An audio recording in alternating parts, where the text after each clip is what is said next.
everything. I'm talking you ain't heard of, cause you know it's getting buried. Social justice, yeah, the stuff you need to know about. Fucking politics that the corporate news won't cover. You know they don't think that you could see under, but you can now, cause the people we cover, they may not be famous, but their stories should be heard. Yeah, every voice matters, we should rise and fall together, and that's why. Hey, good morning, everyone. Welcome to Friday, Juneteenth. This is our Juneteenth celebration. So happy Juneteenth, everybody. If you still have no idea what that is, we'll go through some of that today. Some of the other topics we're going to talk about is Black Lives Still Matter. And if you have grown bored, that trend is not working for you, we're going to help correct your thinking. And then just some other little tidbits here about Bitches Be Trippin'. So I will say this is our traditional Friday show. So a high language warning on this. If you have any sensitivity to French, maybe you want to tune out now, or just accept these as natural, colorful idioms today. So good morning, grab your coffee, your mimosa, whatever you need to do today. Join the conversation. We are going to, we already have people sign on. Hi, Joel. Hi, Kate. Good morning. So we are taking questions, comments. I'm waiting for Ty's ass, because he complained about my lighting. So we're trying something new and we're still working through it. So patience, Ty. But with that, my lovely and talented co-host here, Andy Kennedy. Good morning, Andy. Good morning, Kerri. How are you this fine morning? Yeah, I'm like that, Andy. Sorry, my face is, my mother was right. My face is staying this way. Sorry. Okay, all right, we're good now. Let's go. Yeah, so Juneteenth. The story behind this is like, this is a for fuck's sake story. So after the Civil War, slavery was declared null and void. Okay, so if you look at the 13th Amendment, we legally still have slavery. And if you have no concept of what I'm talking about, there's this handy little tutorial on Netflix called The 13th. 13th. Look it up. But for the context of this story, slavery had been abolished. And that happened in like January, beginning of the year. But the problem is that people in the South hated that idea, and this is where we started to see Jim Crow laws and people who had already been beaten refusing to learn their lesson, refusing to accept that all people are equal. And you can take that from many different religious contexts, moral, whatever. They were just so pissed about losing and the money that they were losing that they didn't want to really abolish slavery. And a lot of them, for good reason, were upset that, well, if we let all these black people out, they will kill us. Could be. Yeah, exactly. So what was happening is as far away west as Texas, they didn't tell anybody. The white people knew that this had happened, but they didn't tell the slaves. And so they forgot to tweet it out. Right. They definitely forgot to tweet it out, forgot to tell their people, and they still kept their slaves working in slave conditions, did nothing. And family members were writing letters and doing all of this for the slaves, going, hey, what are you doing? What's going on? And these rumors were swirling louder and louder and louder, till finally, in June, Texas white people had to acknowledge, yeah, slavery's over. Yeah. So this is why Juneteenth is important, because I believe, and I think we should all make this a national holiday, because it's a really good reminder that racist people suck, and evil people will do whatever they can to hold on to their power, their money, their resources, including and up to ignoring the laws of the land. So I think this would be a perfect holiday to talk about how people do really horrific and there's no way to say it. This is just shitty human behavior. And I think that this holiday could talk about how we need to behave towards one another and why the truth actually matters, even if you don't like the outcome. So I guess that's the theme of our show here.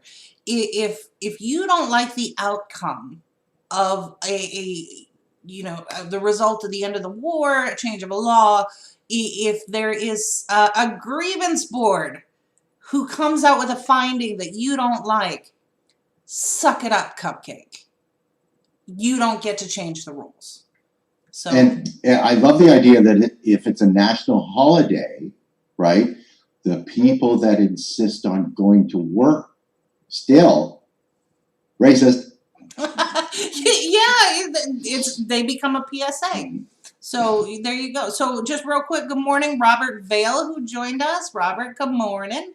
So anybody who's watching on YouTube, Facebook, Twitter, Periscope, chime in. We'll take your questions, comments, whatever. We might ignore you, honestly.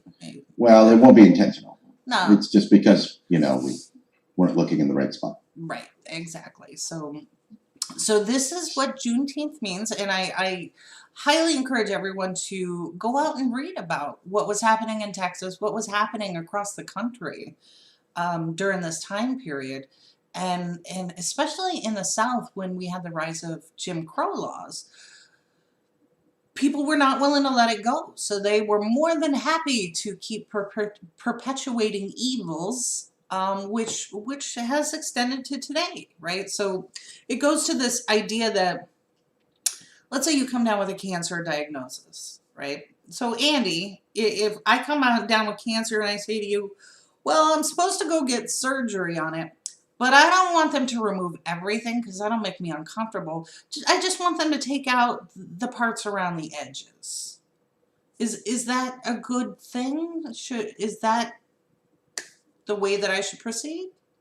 It depends on your vocation. If you're a politician, sure, that's great. Okay, so that's the incrementalism. But yes. Okay, so the point is that you got to get it all out. All of it, or it comes back and it festers, which we have seen over the last 100 years. And it just manifests in different ways, and we have cutesy little ways of saying it, like, oh, we're gonna redline this district, or separate but equal, or, well, they're just thugs, and more black people commit crimes. Yeah, of course, we put the police in the black neighborhoods to either foment or create the crimes, and not in the white neighborhoods. Yeah, so this is part of the cancer that we have never dealt with effectively and totally. So we still have the issues, hence the issues with like the big one that was coming up over the last 2 weeks that I think is really pertinent. We've had a number of black, I believe they were all gentlemen, black gentlemen, maybe one was a woman, who were found hanging from a rope in trees near, one was across the street from a city hall.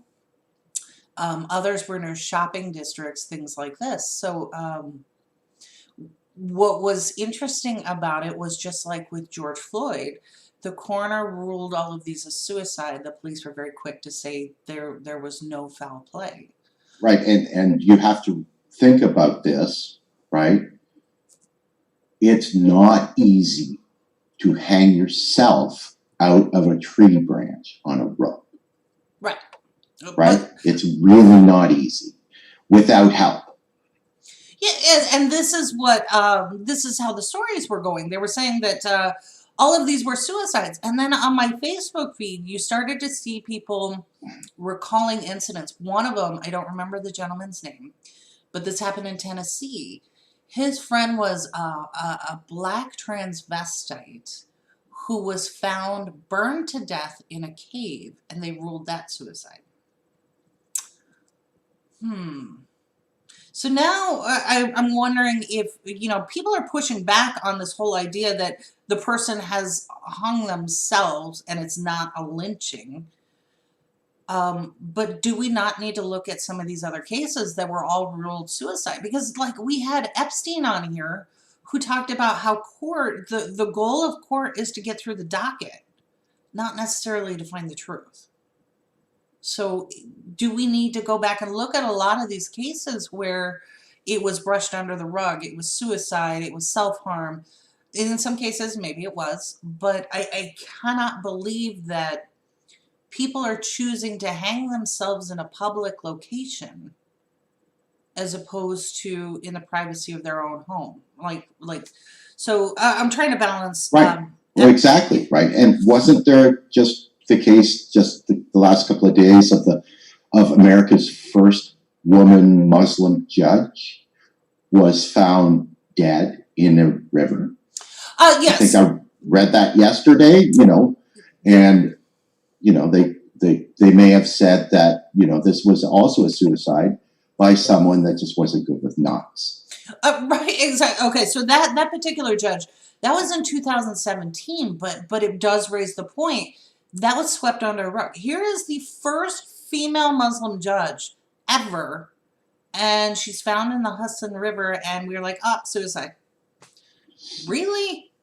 No. And this is where a lot of this is starting to come out now, and I think it needs to. We need to have these tough conversations. It's like a national family intervention and bring this out. So on top of this, you had Trump supporters and people with the Trump, I believe it was the Trump campaign, putting in a bunch of ads on Facebook using, it's an inverted triangle where the triangle's red and the outline's black.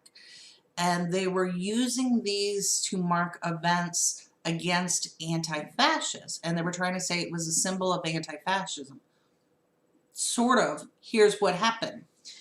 In World War II, the Nazis were using that symbol to identify the anti-fascists who were working against them. That is all of America, most of Europe, your priests, your nuns, your Jewish people, anybody who was actively working to stop the Nazis got that little mark, the triangle. It was a red triangle with a black outline. So we saw them using the same symbology today. And Facebook, thankfully, finally removed those ads and those signs. So here is again where we haven't effectively removed a cancer and allowed it to fester, and now we have people still going, but they're not really Nazis, and they're not really fascists. And what do you need? We got Tom Cotton, and who did we talk about on Monday? Andy, it was so far, it was like last year already. There were a couple politicians. No, it was just the beginning of this year. right. So yeah, that is part of what we're dealing with. All of this unbelievable racism. Hey, good morning, Sheldon. Racism is systemic. Surgical removal is ineffective. Okay, well, Sheldon, it was an analogy. I don't mean. I'm not trying to do convert. Yeah, I think we all realize that racism is systemic, and we require an entire paradigm shift to a just economy, or to a just society to get rid of it. I think that that is exactly what we're talking about. Yes. Joel brings up something. Oh, now I have homework. Joel says that the UN Human Rights Committee is hearing testimony regarding U.S. events right now. Ooh, I didn't know that. I knew that we had already gotten four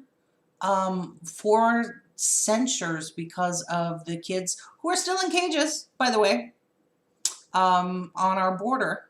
Their families dying, and we are still paying Mexico to hold them on the other side of the border where they're being raped and beaten and murdered.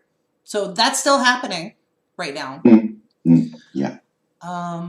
So all of it's overwhelming. But at least the cages are being kept 6 feet apart, right?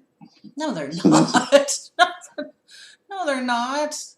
No, we had to, who was it? Nancy Pelosi made an impassioned speech to help these people and sent them toothpaste and deodorant. So that was the level of fight that she was willing to take for these families. So Right. She didn't send them ice cream.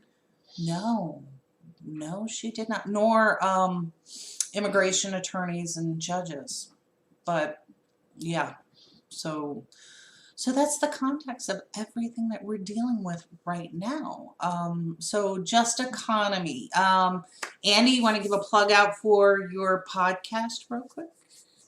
I would love to. And speaking of just economies, this podcast is Macro and Cheese. If you've never heard it, it's a wonderful way to learn the way that a sovereign nation funds its society through a lens of MMT. And this week we have a wonderful guest who is the host of the funky academic website and YouTuber, Rami Jose Frimpong. Absolutely thoughtful person who I had a bunch of light bulb moments while editing this podcast with really great ideas and concepts that can really help white people come to terms with the systemic racism in society and how deep and wide it is.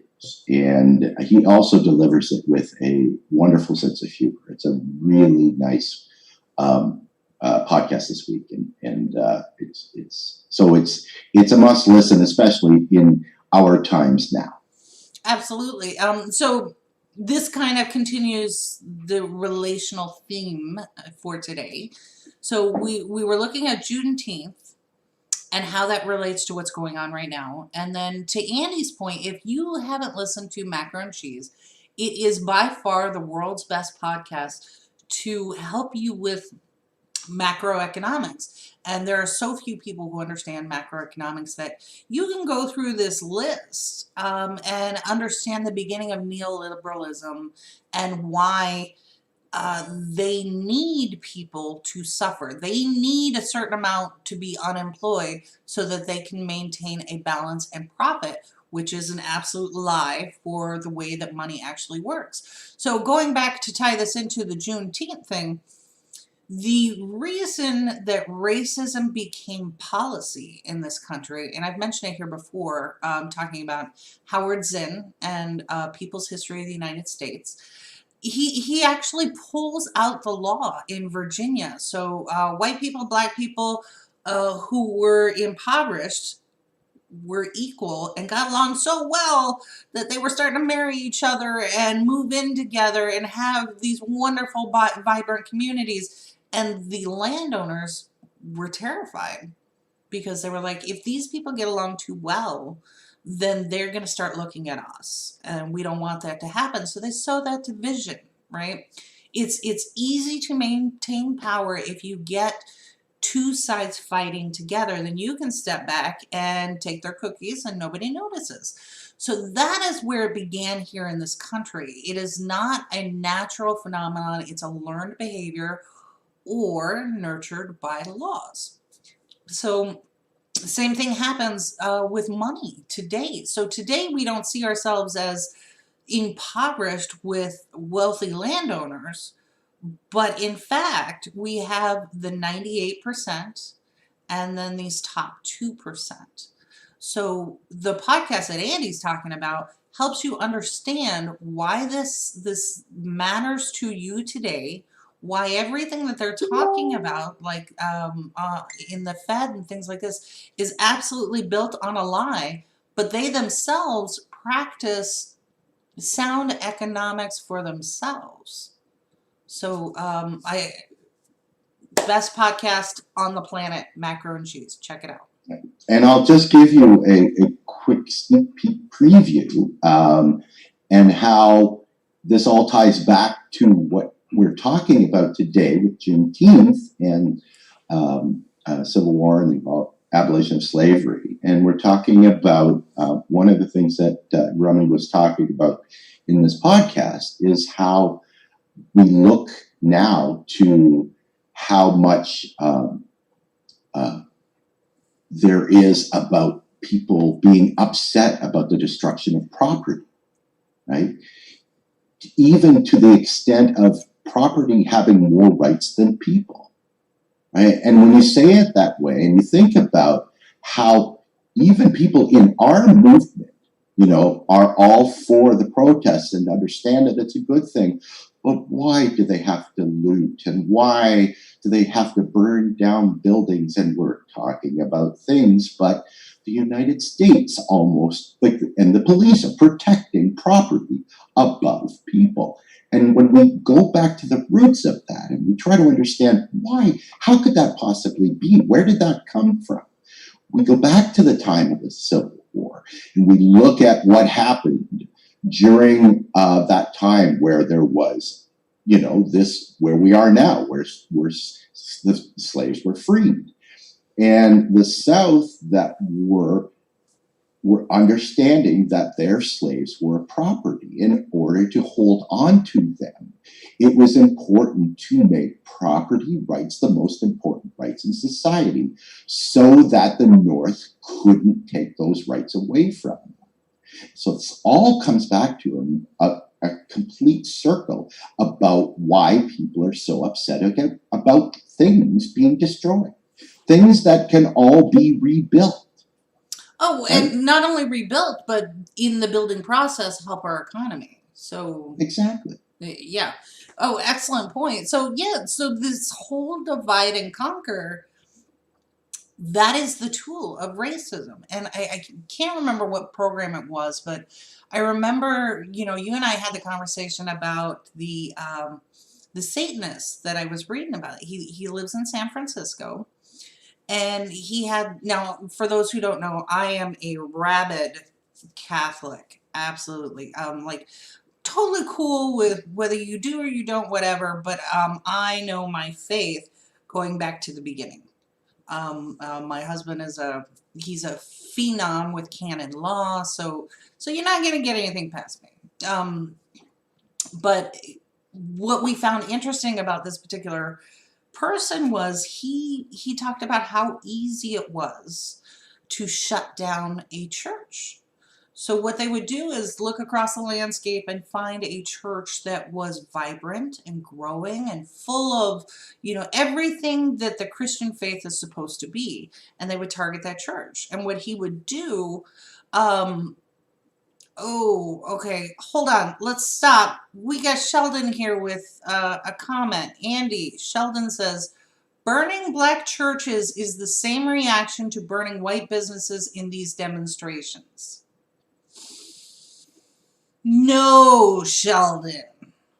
Absolutely not. Burning black churches is a threat. So unless you are equating a church, a house of worship, with a target, a retail business, I'm going to have a strong reaction to that comparison.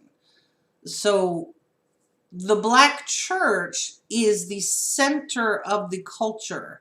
It is the center of the entire community. And damn it, Sheldon, that is like the only thing they had, even to this day, was this church. So when you're burning a black church, you are making a direct threat to that community. Looting a Target? Nobody gives a shit about a Target, Sheldon. Are you kidding me? So yes, with full insurance and nobody in it, because that's the one other thing that you can point to is when white people burn black churches. Sometimes they were filled. Absolutely, and how many people died? Nobody gave a shit, Sheldon. So no, please do not try to make that comparison. They are absolutely not the same, and yeah, absolutely not. So we're gonna move on from that, Sheldon. I'm gonna let you think about it a minute.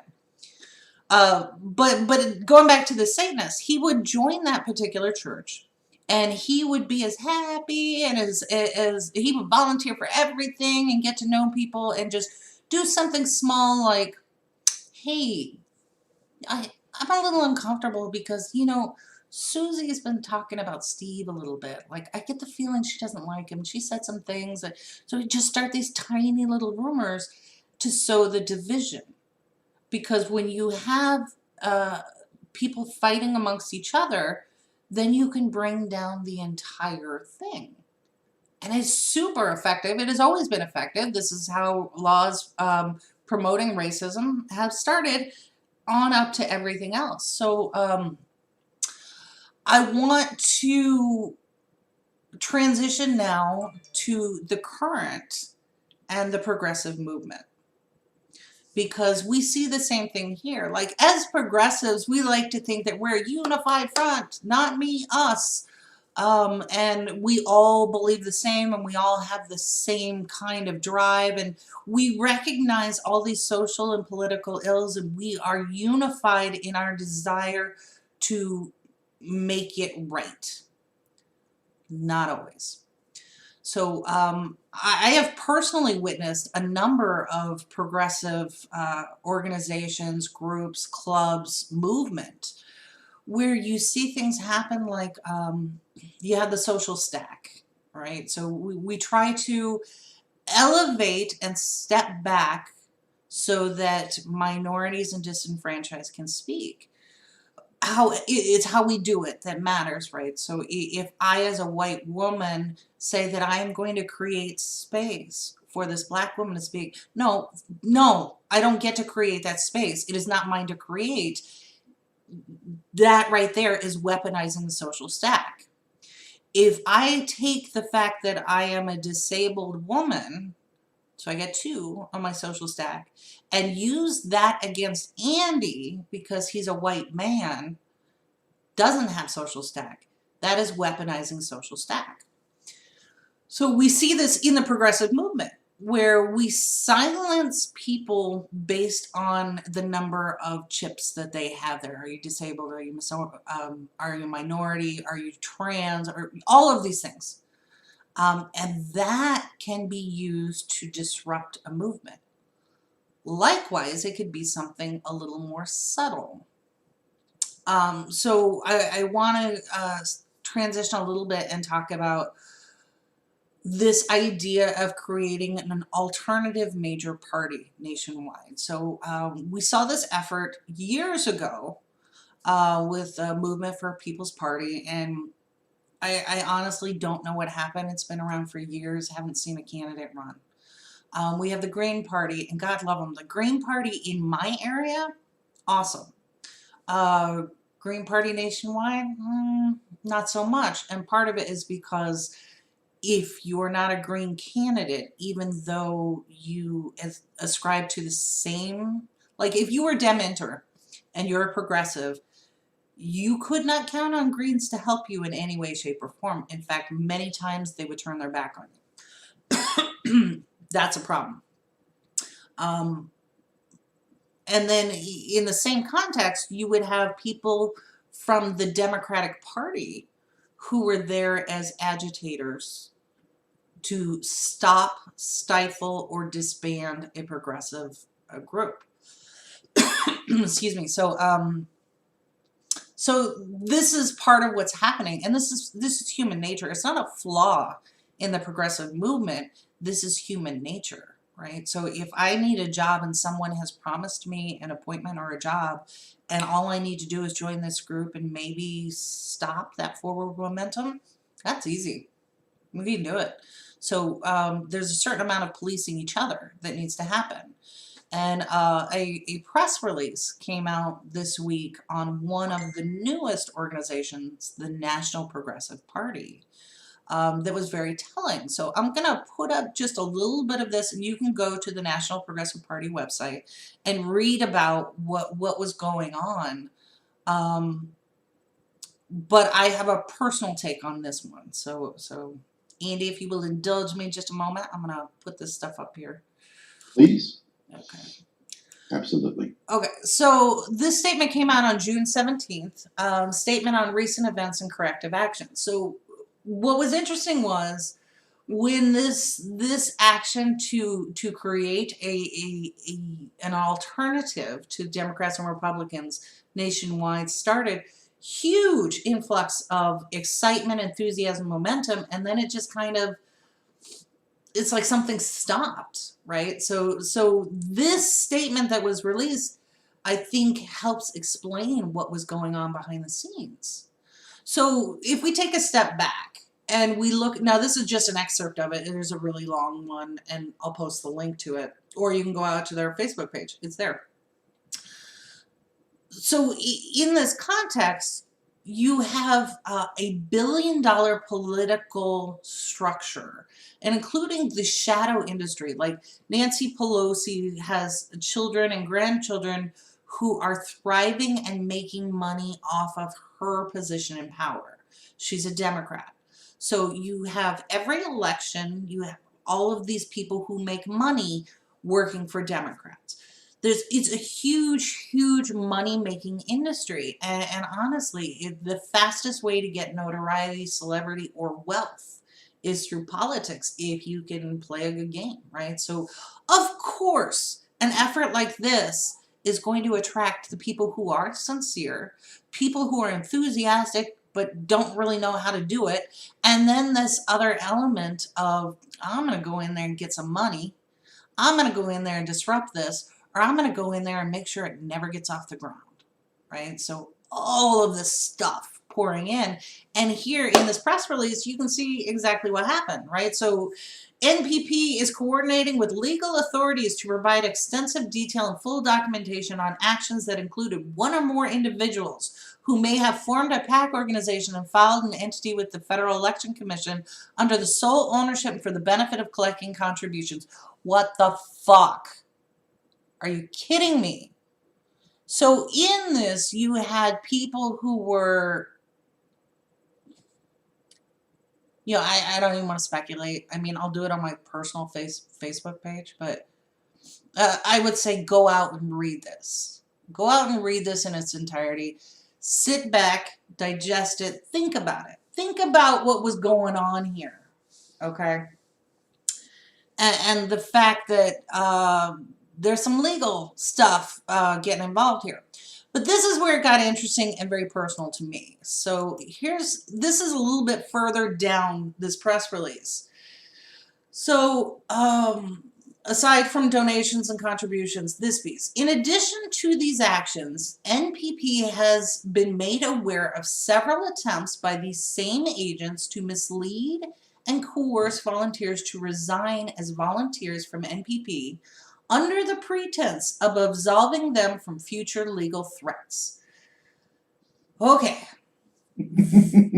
That's a red flag that's about 15.5 feet wide. Yeah, so here's the thing. Anybody who knows me knows that I don't react really well to threats, right? I live in Illinois. I get threats all the time. So I got one of those phone calls that is mentioned in that press release. Okay, so that so here's how it went down. This particular gentleman, and I'm gonna put up his picture so everybody knows who he is. Here he is. Here's dude right here, smiling, happy face, Bernie guy, right? Lives in Indianapolis. So this guy, not you, Andy, this guy's picture, this guy. Okay, thank you for clarifying. Yeah. And he's the one on the left here, not the red mask. This guy, his name is Peter. Peter called me, and he says, you were the last person I called. It's like I called, and he admitted he called a lot of other people who are volunteers for NPP. So I was working trying to get their, my background is in marketing and comms, to get their processes across social media, documented things. And he said, you were the last person I called. I've talked to everyone else, and I got them to resign. So now I'm intrigued. So he says to me, As you know, these individuals, people that were mentioned in that press release, they're considering bringing a lawsuit. And if you will resign, I can assure you, you won't be named in the lawsuit. Okay. So here is where we need to educate fellow progressives and people. If you are going to get involved in politics, and you should, there are things that you need to read up on to protect yourselves from people like Peter. Okay. So one is basic law. Coercion is a crime. Coercion is me trying to exert undue influence that if I extend the idea that you will personally or professionally be threatened if you engage in certain action. So Peter made the statement that if I were to step away from NPP, I would not be named in a lawsuit. Here's a problem with that. Number one, Peter can't make that assumption. And if I am responsible for something that someone's bringing a lawsuit for, it doesn't matter whether I resign today, tomorrow, or next week, I can still be brought in a lawsuit. You can sue anybody for anything, right? Whether Not to mention the fact that just resigning makes you look guilty. Thank you.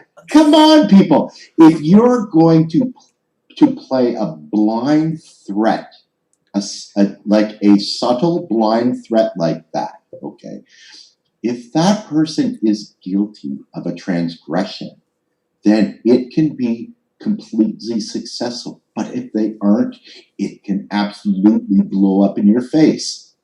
Kerri? Right, exactly.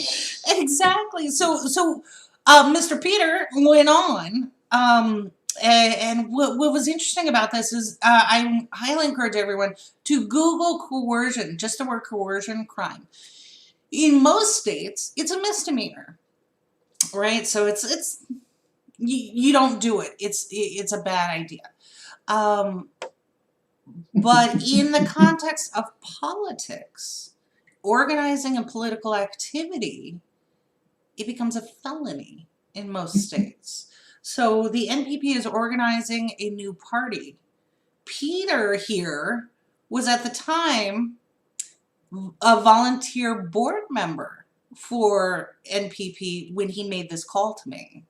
And he made the call to other people at NPP. So now you have somebody in a position of authority making calls, coercion, and threats to other people. Okay, so now we have a felony, and we have, obviously a violation of the ethical code that NPP had drafted that he had signed.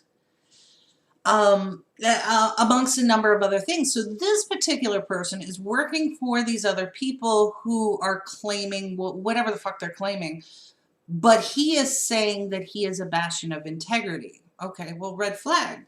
You've already, in the first 2 minutes of our conversation, lied, committed fraud, and attempted to threaten me. So as the conversation went on, he tried to defend himself, deflect, whatever. But again, anybody who doesn't know me, I do not react well to threats at all. And I'm going to call you on your bullshit. So this is Peter. If Peter is in your friends list, I strongly encourage you to remove him from it. So when we go back to the conversation about how do you stall the progressive movement, how do you stall any good thing? You sow discord and dissent into it. So to wrap up this conversation with Peter, I did point out to him, I'm like, Peter, you are a board member. You violated all our tenets. You expect me to believe you, and here you are breaking the law while making all of these wild claims. I don't understand how this is going to happen. Do I need to file a grievance or what? And at that moment, he decided to step down and resign. So he is now resigned from NPP, which Great. And it was just that easy. Yeah, I mean, so That's right. If you tell anybody that we knocked off that liquor store, I'm telling everyone that you were the driver, Mother Teresa. well, and that's exactly right. So it goes back to we're gonna play a little love game and don't tell your parents, right? And what the fuck did you think I was gonna do? Of course I'm gonna talk about this. You broke the law, and now I come to find out that not only did I get the call, but you admitted that you called all these other people. That's how many counts of fraud? So here's the really funny thing about all of this, that this guy apparently didn't put two and two together. If this other group, the group that he's working for, does bring a lawsuit for anything, right? You hurt my feelings. Now Peter's actions become witness tampering. And oh boy, you started 10 years in prison with that one. So I'm going to leave it up to you. Here's what happened. Oh, Ellie says, Peter was a volunteer interim board member, temporary position in less than 1 week. Fine. Okay. Ellie, I'll take that correction. You're absolutely right. He was still in some position of perceived authority or whatnot. So I'm going to push back on that a little bit. But the overarching thing here is one individual and one example where he took it upon himself. And as far as I can tell, on Discords, various progressive Discords, and on Twitter, he's still doing this. Still doing it. So I just want to make mention that this is how easy it is, right? In my own state, our revolution couldn't get a simple state convention together for over a year because people would sign up to become a chair and then never attend another meeting. Or people would sign up to start organizing and then never deliver. And I get that life gets in the way. I get that, things happen. But if you don't vacate that position, you have effectively stalled it. And that's what happened. So here you have yet another example of one person who, just because they have a little Bernie moniker, doesn't mean that they're actually progressive. And it doesn't mean that people don't go batshit crazy once in a while too. So right, and I would also say that as someone who is a lifelong volunteer, right, if you join an organization with certain, for whatever reason, and when you get placed in that organization and it's not exactly the way that you thought it was going to be, maybe the structure, maybe it's not the size you thought it was going to be, if you're there for the right reasons, you're going to continue to volunteer for them. But if you aren't, chances are you're going to drop right out again. Oh, absolutely. Right? And I have friends who are pretty high up in the union movement. And when I talked to him about, well, how did you get here? He's like, because my union pissed me off.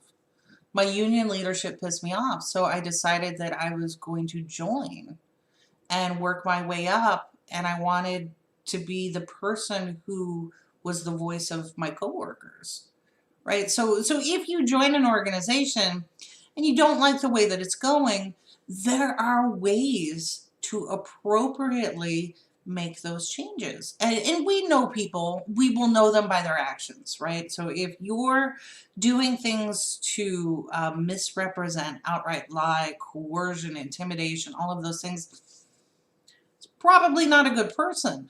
But if you're going through the process, making your case, like Andy, I don't have to agree with you. But if you make your case and you continue working on that, there's a pretty good chance that you might change my mind. Right? Absolutely, if it's open. Yeah. I mean, and if I am dug in and will not budge, then there are mechanisms and ways to replace somebody in any organization, right? Like Nancy Pelosi, she's not immovable. It's just, it will take a lot to do it and a concerted effort. So yes, and a lot of money. Maybe. I don't know. Shahid's doing pretty well on the finance, but he's got this army of volunteers nationwide helping him. So it goes back to, is your cause righteous and honest, and are you acting in integrity, or are you not? So with the Progressive Party, the National Progressive Party, the way I look at it is, I'm from Illinois. This was the first of many attempts at an internal disruption, takeover, subversion. So I think we as just general people, not necessarily political progressive, but as general people, we need to be on guard for this, because as we've seen with Juneteenth and the rise of fascism and Nazis in our country, the fomenting of racism and systemic racism, if we are not vigilant and if we are not willing to speak against it and stand up and say this isn't right, we're never going to get anywhere. Exactly. If we can't talk about the corruption and the dishonesty that is happening in American politics right now with the current parties, if we aren't taking the high road ourselves, right? You can't throw that stone if you're living in a glass house, right? So we have to be the moral high ground, because that's where everything that we decide to do is coming from. Mm-hmm. That's what makes us different, that we are here because we truly want to help everyone. And that includes all of the people that we're fighting against to make those changes, right? That's coming from a moral center. That's coming from a higher place, right? That's the whole thing. That doesn't take a holiday. That has to be the center of our position at all times. And we have to get better as we get larger, right? As we become stronger and the proper systems are in place to do the proper vetting, to get rid of the bad actors or just looking out for themselves.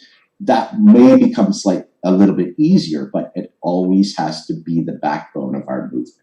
It's that we're all inclusive and we come from the moral high ground. Yeah, absolutely. And it's a personal trial that you have to be willing to do over and over and over daily. And it's not easy to be the first one on the dance floor, but you're going to have to. So this is why, while I am one of many who got the phone call, as far as I can tell, I'm the only one who's saying, no, that's not okay. No, that's not all right. And no, you will not get to intimidate, coerce, and harass me. And I'm going to talk about it. And I'm going to talk about it in this program. I'm going to talk about it on social media. Anybody who's willing to listen, I'm going to explain to them what happened and why this particular person felt the need to come after me as just a volunteer, so that he could influence and get whatever he wanted. Not okay. And as I told him, if I enjoyed being harassed and intimidated, I'd still be with the Democratic Party. You're not going to do this to me. And you're not going to do it to other people either, which is why I wanted to talk about it here. Because all of these lies and shadows and things, they survive in the dark. We need to bring these things into the light, just like we're doing with racists online and Twitter, bringing them out, all these Beckys and these Karens and the Kyles and everything else. Bring them out. If you are afraid to tell the story, you will suffer, and the person next to you is suffering and doesn't know that the two of you have a shared experience. Together we are stronger, but you got to speak up. So this is why I wanted to talk about this in context of everything else that's going on. There's too much riding on the National Progressive Party, on the Black Lives Matter movement, on making systemic, lasting changes for this kind of bullshit to prevail. We don't have that kind of time. My kid doesn't have that kind of time. I know yours doesn't. So our species doesn't have that kind of time. No, we still have this climate change. What do they say? An extinction level event, and we got to deal with this bullshit. Really? So yeah. So I am more than willing to take it head on, and in fact, Peter, I've already outed him on my Facebook page. Go to my Facebook page. I made it public. That is my personal page. Take a look. Take a look, and then I would suggest you read the NPP statement. This is serious shit. They got the FBI involved, attorney generals, all of these things. So whatever game these people were playing, I hope you're ready. Yeah, because you reap the whirlwind. But okay, so Andy, special announcement from us. This will be the last time we do this show this early. What time did we decide that we were going to start the next one? I'm like, we didn't, but the only thing we agreed with it was it would be even just a little bit later, right? So let's move it up an hour. So it'd start for 9 a.m. Central Time, 10 a.m. Eastern. And then that way all our people's... Which makes sense. That now we're not, although it's still weekdays, right? That, we by starting at 6 p.m. or 6 a.m. on the West Coast, we pretty much eliminated that side of the country from a possible audience. So even if we just push it back another hour, then that makes perfect sense for us, right? Because typically, well, maybe not during a pandemic, but people are getting up to get ready to go to work, right? And what's better than listening to us moan and complain about stuff so you don't have to? Yeah. So let's do that, and it means that I get a little more time to contemplate life, drink my coffee in the morning. So, So next week we will be starting, and we missed Azalea this morning. Sorry, Azalea. We will make sure that everybody knows we're going to start at 10 a.m. next week, Monday, Wednesday, and Friday, and then we have some new Eastern. And then we have some new programs and some good interviews we're trying to get out there. And then, Andy, you said you might have somebody for us on Monday. Was that? I very well might be. We'll see how it goes. And that's as much as I'm about to say. All right. Well, I will be surprised with everyone else then. So, it's all right. We are past the top of the hour now. I need more coffee. So let's go ahead and close it out. Any last minute thoughts for you, Andy, as we go into the weekend?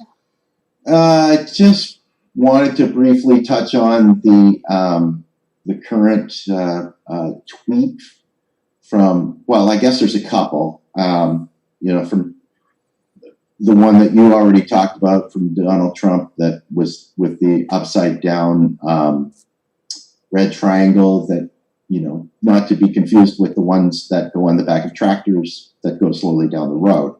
The other one of Trump's completely unsubstantiated claim that the 75-year-old peaceful protester in Buffalo who went to the intensive care unit of the nearest hospital because he was pushed backwards and had a fractured skull by police, right?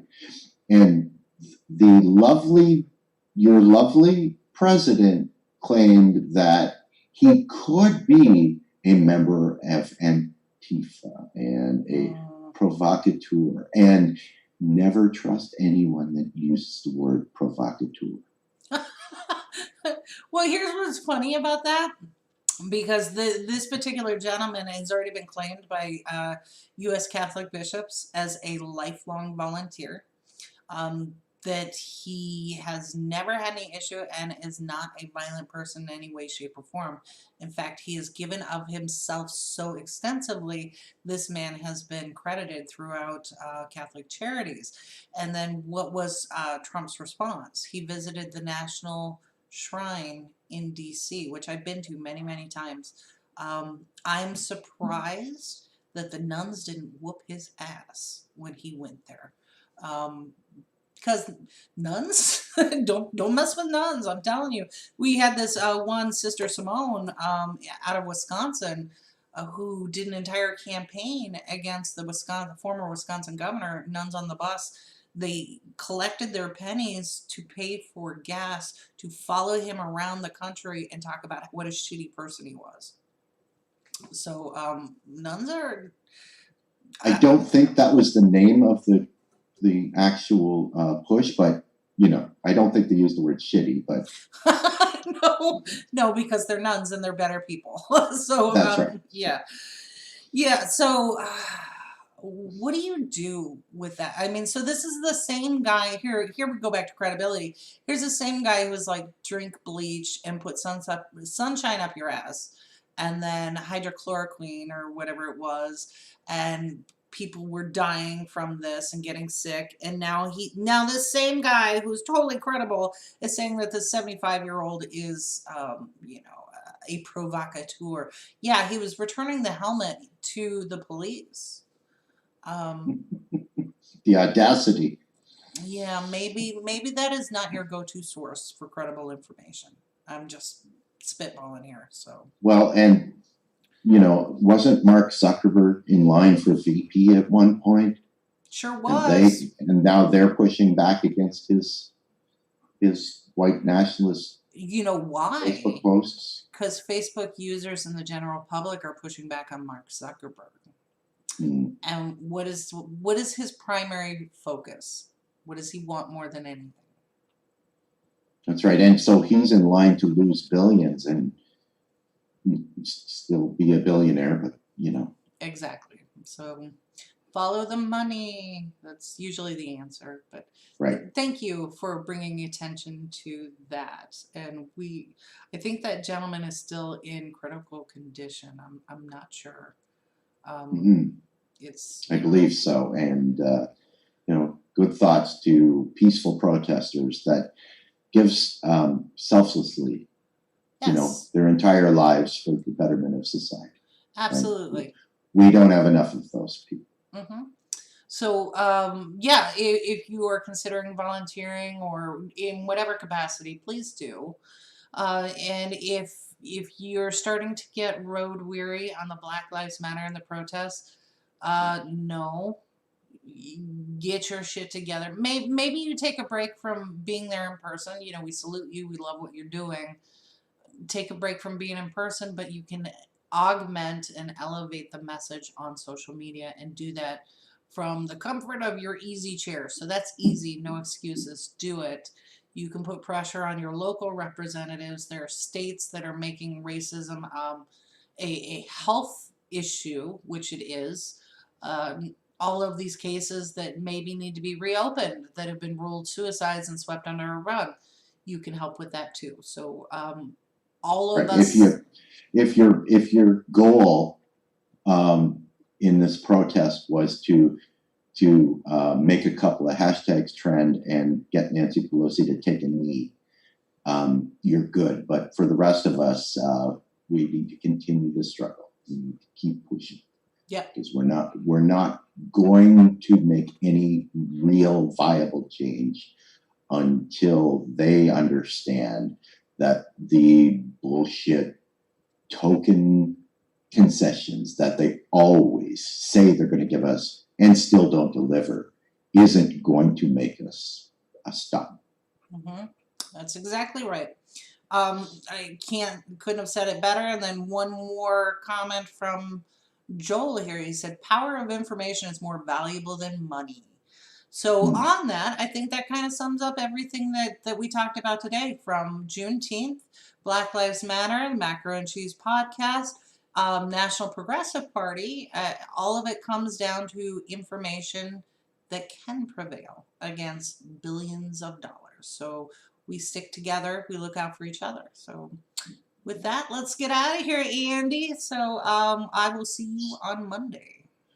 Absolutely. And it's I'm really feeling still pretty positive about the future. And I think, we're going into this weekend. Looks like the weather's going to be beautiful. Enjoy your families and, count your blessings, and we'll see you next week.